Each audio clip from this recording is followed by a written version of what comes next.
আলহামদুলিল্লাহ আলহামদুলিল্লাহ, সমস্ত প্রশংসা আল্লাহ তাআলার, যিনি প্রজ্ঞাময়, সকল বিষয়ে ওয়াকিবহাল, মহাজ্ঞানী, সর্বশক্তিমান। তিনি দিনকে রাত দ্বারা আচ্ছাদিত করেন, তারা একে অন্যকে দ্রুতগতিতে অনুসরণ করে। আর সৃষ্টি করেছেন সূর্য, চাঁদ ও নক্ষত্ররাজি, এরা সবই তারই অজ্ঞাবহ। জেনে রেখো, সৃষ্টির একমাত্র কর্তা তিনি, হুকুমের একমাত্র মালিকও তিনি। যালিকুমুল্লাহু রাব্বুকুম লা ইলাহা ইল্লা হুয়া খালিকু কুল্লি শাই। তিনি আল্লাহ, তোমাদের রব, তিনি ছাড়া কোনো সত্য ইলাহ নেই, তিনি সব কিছুর স্রষ্টা, অতএব তোমরা তারই ইবাদত করো। তিনি হলেন সমস্ত বিষয়ের তত্ত্বাবধায়ক। সৃষ্টির জন্য রহমত স্বরূপ এবং তাদের অবস্থার সংশোধনের লক্ষ্যে তিনি আল কোরআন নাজিল করেছেন। কিতাবুন উহকিমাত আয়াতুহু সুম্মা ফুসসিলাত মিন লাদুন হাকিমিন খাবীর। এটি এমন কিতাব যার আয়াতসমূহ সুদৃঢ়, অতঃপর সবিস্তারে ব্যাখ্যাকৃত মহাজ্ঞানী রব্বুল আলামিনের পক্ষ থেকে। নিশ্চয়ই এই কোরআন সর্বাধিক সঠিক পথের দিশা দেয় এবং সৎকর্মশীল মোমেনদেরকে এই সুসংবাদ দেয় যে তাদের জন্য রয়েছে মহা পুরস্কার। আমি সাক্ষ্য দিচ্ছি যে আল্লাহ তাআলা ছাড়া কোনো সত্য ইলাহ নেই, তিনি ব্যতীত সত্যিকার অর্থে কারো ইবাদত করা যায় না। আমি আরও সাক্ষ্য দিচ্ছি যে মুহাম্মদ সাল্লাল্লাহু আলাইহি ওয়াসাল্লাম আল্লাহর বান্দা ও রাসূল। মানুষের প্রতি আল্লাহর অনুগ্রহ সমূহের মধ্যে অন্যতম হলো তিনি তাদের কাছে মুহাম্মদ সাল্লাল্লাহু আলাইহি ওয়াসাল্লামকে প্রেরণ করেছেন মানব জাতিকে কল্যাণের পথে, এবং যার মাধ্যমে তাদের প্রতি আল্লাহর রহমত নাজিল হবে সে বিষয়ের প্রতি আহ্বান করার জন্য। আল্লাহ তাআলা বলেন, ওয়া রাহমাতি ওয়াসিআত কুল্লা শাই। আমার দয়া অনুগ্রহ প্রতিটি বস্তুকেই পরিব্যাপ্ত করে রয়েছে। সুতরাং যারা তাকওয়া অবলম্বন করে, যাকাত দেয় ও আমার আয়াতসমূহের প্রতি ঈমান আনে, তাদের জন্য অচিরেই আমি আমার এই অনুগ্রহ অবধারিত করব। যারা অনুসরণ করে রাসূলের, যিনি উম্মি নবী, যার উল্লেখ তারা তাদের কাছে তাওরাত ও ইনজিলে লিপিবদ্ধ পায়, যিনি তাদেরকে সৎ কাজের আদেশ দেন, অসৎ কাজ থেকে নিষেধ করেন, তাদের জন্য পবিত্র বস্তু হালাল করেন এবং অপবিত্র বস্তু হারাম করেন, আর তাদেরকে তাদের গুরুভাব ও শৃঙ্খল হতে মুক্ত করেন যা তাদের উপর ছিল। কাজেই যারা তাঁর প্রতি ঈমান আনে, তাকে সম্মান করে, তাকে সাহায্য করে এবং যে নূর তার কাছে নাজিল হয়েছে সেটার অনুসরণ করে, তারাই সফল কাম।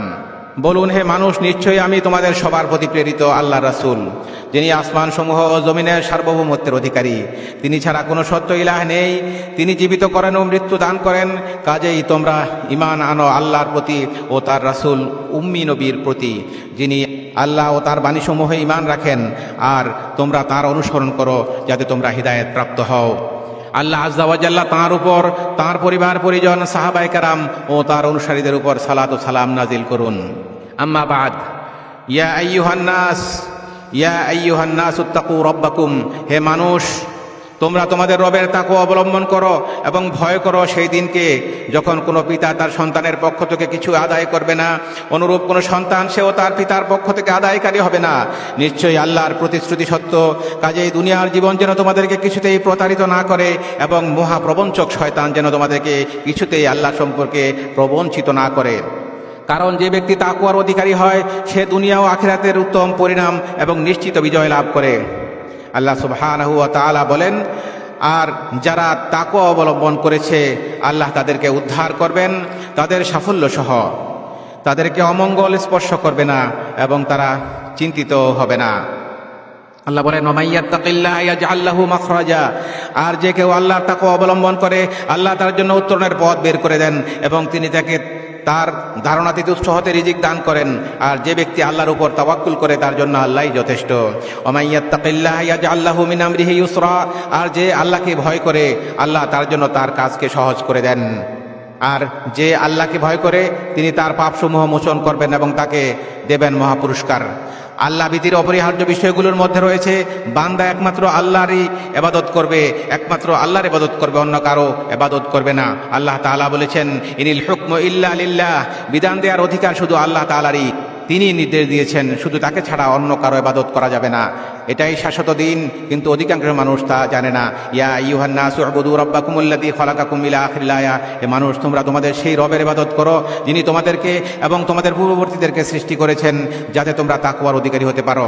আর এটাই হলো তাওহীদের সাক্ষ্য, লা ইলাহা ইল্লাল্লাহ, তথা আল্লাহ ছাড়া প্রকৃত কোনো ইলাহ নেই, এই কথার মর্মার্থ, যা দ্বীন ইসলামের নিদর্শন ও সাফল্যের চাবিকাঠি। আল্লাহ তাআলা বলেন, ওয়া ইলাহুকুম ইলাহুন ওয়াহিদ লা ইলাহা ইল্লা হুয়ার রহমানুর রহিম। আর তোমাদের ইলাহ এক আল্লাহ, তিনি ছাড়া অন্য কোনো সত্য ইলাহ নেই। আল্লাযী ইউসাউবিরুকুম ফিল আরহামি কাইফা ইয়াশা, তিনি মাতৃগর্ভে যেভাবে ইচ্ছা তোমাদের আকৃতি গঠন করেছেন, তিনি ছাড়া অন্য কোনো সত্য ইলাহ নেই। তাওহীদের সাক্ষ্যের সাথে রিসালাতের সাক্ষ্য অন্তর্ভুক্ত হয়, কারণ মুহাম্মদ সাল্লাল্লাহু আলাইহি ওয়াসাল্লাম নিশ্চিতভাবেই আল্লাহ রাসূল। আল্লাহ তাআলা বলেছেন, মা কানা মুহাম্মাদুন আবা আহাদিম মির রিজালিকুম ওয়ালাকির রাসূলুল্লাহি ওয়া খাতামান নাবিয়্যিন। মুহাম্মদ তোমাদের মধ্যে কোনো পুরুষের পিতা নন, বরং তিনি আল্লাহর রাসূল এবং শেষ নবী। আল্লাহ সবকিছু সম্পর্কে জানেন। আর এ দুটো শাহাদাত বা সাক্ষ্য ইসলামের রুকন সমূহের মধ্যে সর্বপ্রথম রুকন বা স্তম্ভ। ইসলামের রোকন সমূহের মধ্যে আরও রয়েছে 5 ওয়াক্ত সালাত কায়েম করা, যেমন আল্লাহ তাআলা বলেছেন, ওয়াকিমিস সালাহ ইন্নাস সালাতা তানহা আনিল ফাহশাই ওয়াল মুনকার, এবং সালাত কায়েম করুন, নিশ্চয়ই সালাত বিরত রাখে অশ্লীল ও মন্দ কাজ থেকে, আর আল্লাহর স্মরণই সর্বশ্রেষ্ঠ। তোমরা যা করো আল্লাহ তা জানেন। ইসলামের আরেকটি রোকন হলো যাকাত আদায় করা, যেমনটি আল্লাহ বলেছেন, খুয মিন আমওয়ালিহিম সাদাকা, আপনি তাদের সম্পদ থেকে সাদাকা গ্রহণ করুন, এর দ্বারা আপনি তাদেরকে পবিত্র ও পরিশোধিত করবেন এবং তাদের জন্য দোয়া করুন। আল্লাহ তাআলা রমাদানের রোজাকে ফরজ করেছেন, এটি ইসলামের একটি রোকন। আল্লাহ তাআলা বলেছেন, শাহরু রমাদানাল্লাযী উনজিলা ফীহিল কুরআন হুদাল লিন্নাস, রমাদানই হলো সেই মাস যাতে কোরআন নাজিল করা হয়েছে, যা মানুষের জন্য হেদায়েত এবং সুপথের উজ্জ্বল নিদর্শন এবং হক ও বাতিলের মধ্যে পার্থক্য নির্ণয়কারী। কাজেই তোমাদের মধ্যে যে ব্যক্তি এই মাস পাবে, সে যেন এ সময় সিয়াম পালন করে, আর যার সক্ষমতা রয়েছে তার জন্য হজ পালন করা, হজ আদায় করা ইসলামের আরেকটি রোকন। আল্লাহ তাআলা বলেছেন, ওয়াযিন ফিন নাসি বিল হজ্জি ইয়াতুকা রিজালান ওয়া আলা কুল্লি দামিরিন ইয়াতিনা মিন কুল্লি ফাজ্জিন আমিক, আর মানুষের কাছে হজের ঘোষণা করে দিন, তারা আপনার কাছে আসবে পায়ে হেঁটে এবং সব ধরনের ক্ষীণকায় ক্ষিপ্রগতির উটের পিঠে চড়ে, তারা আসবে দূর দূরান্তের পথ অতিক্রম করে। নবী সাল্লাল্লাহু আলাইহি ওয়াসাল্লাম বলেছেন, আল ইসলামু আন তাশহাদা আল্লা ইলাহা ইল্লাল্লাহ ওয়া আন্না মুহাম্মাদুর রাসূলুল্লাহ, ইসলাম হচ্ছে তুমি সাক্ষ্য দিবে যে আল্লাহ ছাড়া প্রকৃতপক্ষে কোনো ইলাহ নেই এবং মুহাম্মদ সাল্লাল্লাহু আলাইহি ওয়াসাল্লাম আল্লাহর রাসূল। তুমি সালাত কায়েম করবে, যাকাত দিবে, যাকাত আদায় করবে, রমাদানের সওম পালন করবে এবং পথ অতিক্রম করার সামর্থ্য থাকলে বাইতুল্লাহর হজ করবে। আর ঈমান এই যে তুমি আল্লাহ, তার ফেরেশতাকুল, তার কিতাবসমূহ, তার প্রেরিত নবীগণ এবং শেষ দিনের উপর ঈমান আনবে এবং তাকদীর ও এর ভালো মন্দের প্রতি ঈমান রাখবে। আর ইহসান এই যে তুমি এমনভাবে আল্লাহর ইবাদত করবে যেন আল্লাহকে দেখছো, যদি তাকে দেখতে না পাও তাহলে তিনি তোমাকে দেখছেন, এই অনুভূতি পোষণ করবে। হে মুমিনগণ, এ হলো আল্লাহর দ্বীন ও শরিয়া, যা তিনি সৃষ্টিকুলের জন্য নির্বাচন করেছেন, যার মাধ্যমে তিনি তাদেরকে রহমতের চাদরে ঢেকে দিয়েছেন। ফলে এটি তাদের জন্য নানাবিধ কল্যাণ, উপকার ও শান্তি নিয়ে এসেছে এবং বিভিন্ন অকল্যাণ ও অনিষ্টকর বিষয় দূর করেছে। আরাফা দিবস এই জন্যই রাসূল সাল্লাল্লাহু আলাইহি ওয়াসাল্লামের উপর আল্লাহর এই বাণী নাযিল হয়েছে, আল ইয়াউমা আকমালতু লাকুম দীনাকুম ওয়া আতমামতু আলাইকুম নি'মাতি ওয়া রাদিতু লাকুমুল ইসলামা দীনা, আর আমি আজকে তোমাদের জন্য তোমাদের দিনকে পরিপূর্ণ করে দিলাম, তোমাদের উপর আমার নেয়ামত সম্পাদন করলাম এবং ধর্ম হিসাবে তোমার জন্য ইসলামকেই মনোনীত করলাম। আর নবী সাল্লাল্লাহু আলাইহি ওয়াসাল্লাম সম্পর্কে আল্লাহ বলেন, ওমা আরসালনাকা ইল্লা রাহমাতাল লিল আলামিন, আমি আপনাকে জগৎসমূহের জন্য রহমত স্বরূপ প্রেরণ করেছি। এই পরিষ্কার অবস্থান থেকে বরকতময় ইসলামী শরিয়া কল্যাণ অর্জন ও তা বৃদ্ধি করা এবং অকল্যাণ দূরীকরণ ও তারাশ করার বিষয়টি নিয়ে এসেছে। পাশাপাশি এই সিদ্ধান্ত দিয়েছে যে অকল্যাণ প্রতিহত করা কল্যাণ নিয়ে আসার চাইতেও অগ্রগামী। একইভাবে ছোট কল্যাণ ছেড়ে দিয়ে হলেও বড় কল্যাণ অর্জন করা এবং বড় ক্ষতি রোধ করার নিমিত্তে ছোট ক্ষতি মেনে নেয়ার মূলনীতি নিয়ে এসেছে ইসলাম। একসাথে একাধিক বিষয়ের সম্মুখীন হলে সবচাইতে বড় কল্যাণ এবং সবচেয়ে ছোট ক্ষতিটি গ্রহণ করার নির্দেশ দিয়েছে ইসলাম। এইভাবে ইসলামী শরিয়া এ ব্যাপারে গুরুত্ব আরোপ করেছে যে একটি ক্ষতি দূর করতে গিয়ে আরেকটি ক্ষতি করা যাবে না। যেমন হাদিসে এসেছে, লা দরারা ওয়ালা দরার, ক্ষতি করাও যাবে না আর ক্ষতিগ্রস্ত হওয়াও যাবে না। সুতরাং যথাসম্ভব ক্ষতি রোধ করতে হবে। এ প্রসঙ্গে ইসলামী শরিয়া এসব বিষয় নিয়ে এসেছে যা জীবনকে সমৃদ্ধ করবে এবং যার দ্বারা উন্নতি অর্জিত হবে।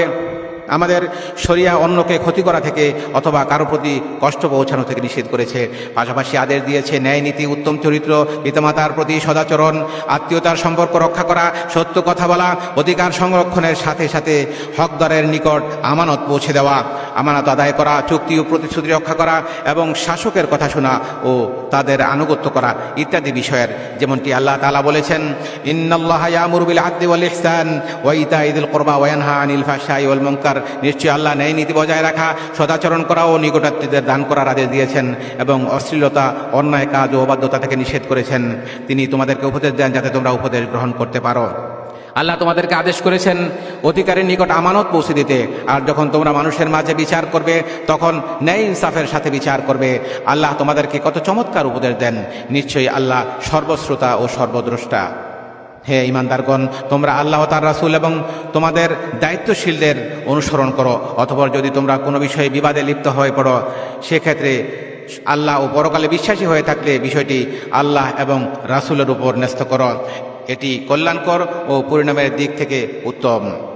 তোমরা যখন কোনো বিষয়ে ঝগড়া বিবাদে লিপ্ত হবে সেগুলো তোমরা আল্লাহ এবং রাসূলের প্রতি সফর্দ করো যদি তোমরা মুমিন হয়ে থাকো, আর এটাই তোমাদের জন্য সবচেয়ে কল্যাণকর। মহাপ্রজ্ঞাবান বিধানদাতা আল্লাহ রাব্বুল আলামিন 5টি মৌলিক বিষয় সংরক্ষণের প্রয়োজনীয়তার ব্যাপারে গুরুত্ব আরোপ করেছেন। এক্ষেত্রে আলাদা গুরুত্ব দেওয়ার ব্যাপারে সকল শরীয়ত এবং সকলেই একমত। এই 5টি বিষয় হলো দিন বা ধর্ম, জীবন, বিবেক, বুদ্ধি, সম্পদ ও সম্মানের অধিকার সংরক্ষণ করা।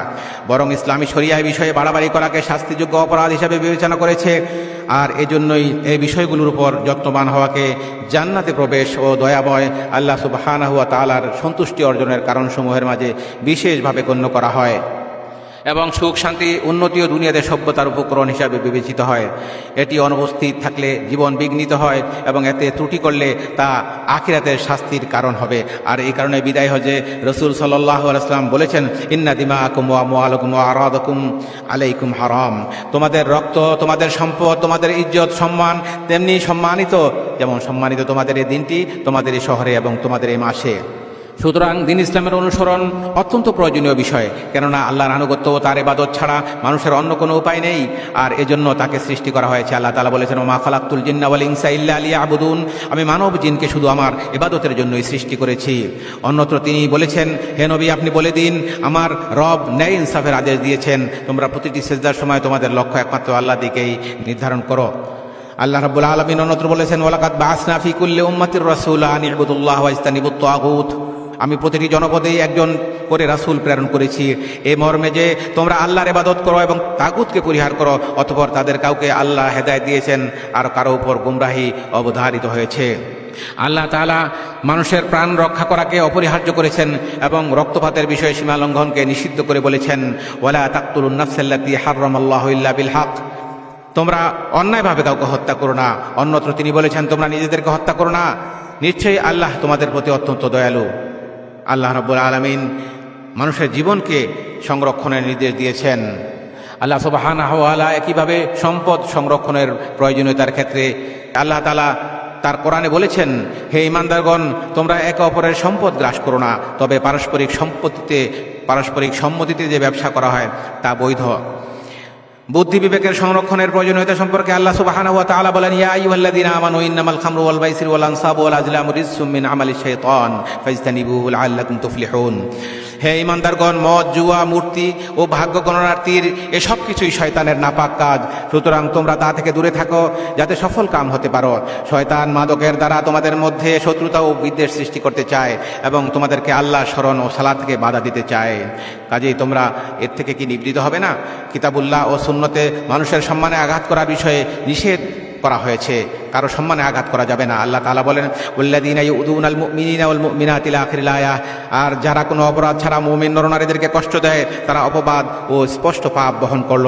আল্লাহ সুবহানাহু ওয়া তাআলা আরো বলেন, নিশ্চয় যারা সতী সাথী সরল মনা মুমিন নারীদেরকে অপবাদ দেয় তারা দুনিয়া ও আখিরাতে অভিশপ্ত, আর তাদের জন্য রয়েছে মহাশাস্তি।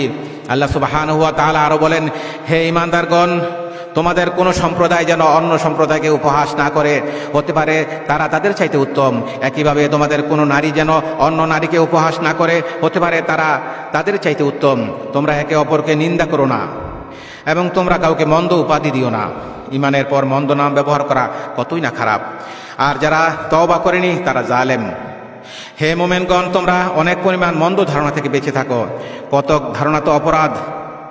তোমরা গোপন বিষয় অনুসন্ধান করো না এবং অপরের গীবত করো না, অপরের দোষ বর্ণনা করো না। তোমাদের কেউ কি তার মৃত ভাইয়ের গোশত খেতে পছন্দ করবে? বরং তোমরা তা পছন্দ করবে না, অপছন্দ করবে। আল্লাহকে ভয় করো, নিশ্চয়ই তিনি তওবা গ্রহণকারী। উপর উল্লেখিত 5টি মৌলিক বিষয়ের পরিপূরক আরেকটি বিষয় হলো কর্ম সম্পাদনের বিভিন্ন মাধ্যম ও উপায়ের ভিত্তিতে শরীয়তের মূল উদ্দেশ্যগত বিধান জারি হওয়া। আদিষ্ট বিষয়াবলী সম্পাদনের জন্য যে মাধ্যম গ্রহণ করা অত্যাবশ্যক হয়ে পড়ে, সে মাধ্যম গ্রহণ করাও শরীয়ত আদেশের অন্তর্ভুক্ত হিসাবে গণ্য হবে।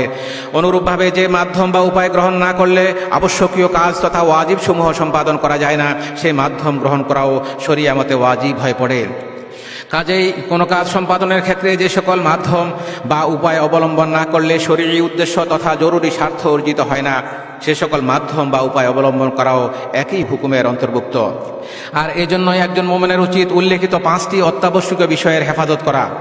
এর মাধ্যমে তার চারিত্রিক বিশুদ্ধতা ও জীবনের স্থিতি রক্ষিত হবে। সাধারণ মানুষ এর মাধ্যমে তাদের দিন ও দুনিয়াবী স্বার্থ হাসিল করতে সক্ষম হবে। আর এ লক্ষ্যেই আল্লাহ সন্তুষ্টি ও পরকালীন নেকি অর্জনের জন্য মানুষের একে অপরকে সহযোগিতা করা কর্তব্য। প্রত্যেক মুসলিমের দায়িত্ব হলো 5টি মৌলিক বিষয়ের সংরক্ষণের লক্ষ্যে শরীয়তের লক্ষ্য উদ্দেশ্য অর্জনের পথে নেতিবাচক প্রভাব সৃষ্টিকারীদের ব্যাপারে সতর্ক থাকা। আমাদের সবাইকে নিজ নিজ সক্ষমতা, পেশা, অর্পিত দায়িত্বের আলোকে এজন্য কাজ করে যেতে হবে। আমাদের বংশধরকে, বিশেষ করে উঠতি প্রজন্মকে এমন শিক্ষা দিতে হবে যাতে তারা জীবনের মৌলিক এই বিষয়গুলোর প্রতি যত্নবান হতে পারে। যেহেতু সকল স্থানে ও সকল সময়ে 5টি অত্যাবশ্যকীয় বিষয়ের সংরক্ষণ করা ওয়াজিব, সেজন্য মনে রাখতে হবে সম্মানিত স্থানে এর গুরুত্ব আরও বেড়ে যায়। এই মক্কা আল মুকাররমায় এই সমস্ত জিনিসগুলোকে সংরক্ষণ করা আরও বেশি গুরুত্বপূর্ণ। আল্লাহ সুবহানাহু ওয়া তাআলা এগুলোকে সংরক্ষণ করার জন্য নির্দেশ করেছেন। বিশেষ করে মক্কা আল মুকাররমায়ের গুরুত্ব আরও বেশি। আল্লাহ তাআলা বলেছেন, ওমা ইউরিদ ফিহি বিইলহাদিন বিযুলমিন নুযিকহু মিন আযাবিন আলীম। আর যে ব্যক্তি এখানে অন্যায়ভাবে দিন বিরোধী পাপ কাজের ইচ্ছা করে, আমি তাকে আস্বাদন করব যন্ত্রণাদায়ক শাস্তি। হজ্জে দিনের নিদর্শন ও আল্লাহর প্রতি একনিষ্ঠতার প্রকাশ ঘটবে, এটি স্বাভাবিক। হজ রাজনৈতিক, দলীয় স্লোগান, প্রতীক ও চিহ্ন ব্যবহারের জায়গা নয়। এখানে নির্ধারিত কর্তৃপক্ষের নিয়ম শৃঙ্খলা, নির্দেশনা মেনে চলা আবশ্যক, যাতে করে নিরাপদে ও প্রশান্তির সাথে পবিত্র হজ্জের কার্যাবলী সম্পাদন করা যায়, যাতে করে হাজী সাহেবগণ অত্যন্ত নিরাপত্তার সাথে সুন্দরভাবে তাদের কাজগুলো করতে পারেন।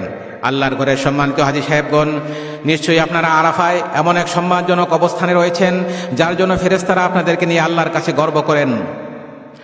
একটি মহিমান্বিত স্থান ও বরকতময় সময়ে আপনারা একত্রিত হয়েছেন। এখানে ভালো কাজের প্রতিদান বহুগুণ বাড়িয়ে দেওয়া হয়, পাপ কাজগুলো ক্ষমা করে দেওয়া হয়, বান্দার মর্যাদা বৃদ্ধি করা হয়। কাজেই রাসূল সাল্লাল্লাহু আলাইহি ওয়াসাল্লামের সুন্নাহ অনুসরণ করে আল্লাহর কাছে নিজেদেরকে সুফর্দ করুন। সে নবীর অনুসরণ করুন যিনি এ সম্মানজনক স্থানে সাহাবীদেরকে উদ্দেশ্য করে ভাষণ দিয়েছিলেন। বেলাল রাদিয়াল্লাহু তাআলা আনহুকে আদেশ দিলে তিনি আযান ও ইকামত দেন। অতঃপর রাসূল সাল্লাল্লাহু আলাইহি ওয়াসাল্লাম 2 রাকাত যোহরের সালাত আদায় করেন। এরপরে ইকামত দেয়া হলে রাসূল সাল্লাল্লাহু আলাইহি ওয়াসাল্লাম আসরের 2 রাকাত সালাত আদায় করেন। মূলত তা 2 সালাতকে একত্রিত করা এবং অগ্রবর্তী করে আদায় করার একটি বিধান। অতঃপর তিনি উষ্ট্রির পিঠে বসেন। সে অবস্থায় আল্লাহকে স্মরণ করতে থাকেন যতক্ষণ না সূর্যের লাল আভা বিলীন হয়ে যায়। অতঃপর তিনি মুজদালিফায় গমন করেন। পথিমধ্যে সাহাবীদেরকে বিনয়, নম্রতা ও সহনশীলতার উপদেশ দেন। মুজদালিফায় পৌঁছে 3 রাকাত মাগরিব ও 2 রাকাত এশার নামাজ তিনি আদায় করেন। ফজরের সালাত আদায় না করা পর্যন্ত সেখানে রাত যাপন করেন। ভোরের আলো পরিস্ফুট না হওয়া পর্যন্ত সেখানে দোয়া করতে থাকেন। অতঃপর মিনার দিকে অগ্রসর হন। মিনায় পৌঁছে জামরায়ে আকাবাতে 7টি ছোট পাথর নিক্ষেপ করেন। অতঃপর কোরবানির পশু জবাই করেন ও মাথা মুন্ডন করেন। এরপর বাইতুল্লাহ হজের ফরজ তওয়াফ তথা তওয়াফুল ইফাদা সম্পন্ন করেন। তওয়াফ শেষ করে রাসূল সাল্লাল্লাহু আলাইহি ওয়াসাল্লাম মিনায় ফিরে আসেন। তাশরিকের দিনগুলোতে সেখানে অধিক পরিমাণে তাকবীর, তাহলিল ও তাহমিদের মাধ্যমে আল্লাহর জিকির করার মধ্য দিয়ে অবস্থান করেন। প্রতিদিন দ্বিপ্রহরের পর 3টি জামরায় তিনি পাথর নিক্ষেপ করেছেন। ছোট ও মধ্যম জামরাতে পাথর মেরে আল্লাহর কাছে তিনি দোয়া করেছেন। আর অক্ষম ও অপারগদের জন্য মিনায় অবস্থান করার ক্ষেত্রে ছাড় দেওয়া হয়েছে। রাসূলের সুন্নাহ হলো 13তম দিবস পর্যন্ত মিনায় অবস্থান করা, এটি উত্তম। যদিও 12তম দিবসে মিনা ত্যাগের অনুমতি রয়েছে, তবে 13তম দিন পর্যন্ত থাকা সুন্নাহ।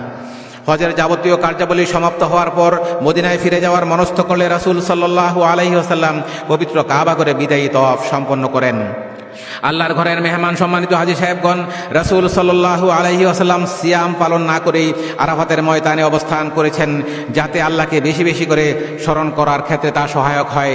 তিনি আরাফাতের সময়টুকু আল্লাহর অধিক পরিমাণে স্মরণ, আল্লাহর জিকির ও তার কাছে বেশি বেশি চাওয়ার মাধ্যমে, দোয়ার মাধ্যমে অতিবাহিত করেছেন। সুতরাং আপনারা রাসূল সাল্লাল্লাহু আলাইহি ওয়াসাল্লামকে অনুসরণ করুন। আল্লাহ সুবহানাহু ওয়া তাআলা ইরশাদ করেছেন, তোমরা মিনতি ভরে ও সঙ্গোপনে তোমাদের রবকে ডাকো এবং ভয় ও প্রত্যাশা নিয়ে তাকে ডাকো। আপনারা নিজেদের জন্য, নিজেদের পিতামাতা এবং যাদের সাথে আপনাদের সম্পর্ক রয়েছে তাদের সবার জন্য আল্লাহর কাছে দোয়া করুন। কারণ কারো অনুপস্থিতিতে তার জন্য কেউ দোয়া করলে দায়িত্বপ্রাপ্ত ফেরেশতারা বলেন আমিন, তোমার জন্য একই পুরস্কার। আমাদের ফিলিস্তিনি ভাইদের জন্য দোয়া করুন। দুঃখ দুর্দশায় তারা নিপতিত, শত্রুদের আঘাতে তাদের রক্ত ঝরছে, তাদের ঘরবাড়ি ও ভূখণ্ড শত্রুদের ধ্বংসযজ্ঞের শিকার হচ্ছে। নিত্য প্রয়োজনীয় ঔষধপথ্য, খাবার, পানীয়, বস্ত্র থেকে তাদেরকে বঞ্চিত করা হচ্ছে। নিঃসন্দেহে যারা পরের উপকার করে এবং অন্যের প্রতি অনুগ্রহ প্রদর্শনে এগিয়ে আসে, আমাদের দোয়া পাওয়ার ব্যাপারে তারাই বেশি হকদার। যারা হারামাইন শরীফাইনের খেদমতে নিয়োজিত আছেন এবং আল্লাহর ঘরের মেহমানদের কষ্ট লাগবে, রাত দিন নির্ঘুম ও ক্লান্ত পরিশ্রম করে যাচ্ছেন, তাদের কথা বলতেই হবে। আর এই শ্রেণীর ব্যক্তিদের মধ্যে সর্বপ্রথমে আসে খাদিমুল হারামাইন শরীফাইন বাদশাহ সালমান বিন আব্দুল আজিজ এবং তার বিশ্বস্ত ক্রাউন প্রিন্সের কথা। হে আল্লাহ, হে চিরঞ্জীব, হে মহান সত্তা, হে অতি সম্মানের অধিকারী রব, আপনার কাছে প্রার্থনা করছি আপনার দয়া ও অনুগ্রহে খাদিমুল হারামাইন শরীফাইন বাদশাহ সালমান বিন আব্দুল আজিজ ও তার বিশ্বস্ত ক্রাউন প্রিন্স মোহাম্মদ বিন সালমানকে যাবতীয় খায়ের, যাবতীয় কল্যাণমূলক কাজের তৌফিক দান করুন। তাদের জন্য আপনি সাহায্যকারী হয়ে যান, তাদের প্রতিদান বৃদ্ধি করে দিন এবং তাদের প্রতি সন্তুষ্ট হয়ে যান। হে আল্লাহ, হাজী সাহেবদের হজকে কবুল করুন, তাদের কাজগুলোকে সহজ করে দিন, সহি সালামতে প্রভূত কল্যাণ অর্জনের মধ্য দিয়ে গুণামুক্ত হয়ে কবুলকৃত তওবার সৌভাগ্য লাভ করে এবং যাবতীয় প্রয়োজন মিটিয়ে যেন তারা নিজ নিজ দেশে ফিরে যেতে পারে, সেই তৌফিক দান করুন। হে আল্লাহ, সকল মুসলিম ও মুমিন নরনারীকে ক্ষমা করুন, সকল অনিষ্ট থেকে তাদেরকে রক্ষা করুন, তাদের দিন ও নিরাপত্তাকে, তাদের রক্ত ও সম্পদকে, তাদের বিবেক বুদ্ধি ও মান সম্মানকে হেফাজত করুন, তাদের জন্য কল্যাণের ফয়সালা করুন, যাবতীয় মন্দ বিষয় থেকে তাদেরকে দূরে রাখুন, তাদের অন্তরকে পরিশুদ্ধ করুন, তাদের ভূখণ্ডকে নিরাপদে রাখুন, অভাব থেকে তাদেরকে মুক্ত করুন, তাদের সকল বিষয়ের দায়িত্ব গ্রহণ করুন। সুবহান রাব্বিকা রাব্বিল ইজ্জাতি আম্মা ইয়াসিফুন ওয়া সালামুন আলাল মুরসালিন ওয়ালহামদুলিল্লাহি রাব্বিল আলামিন।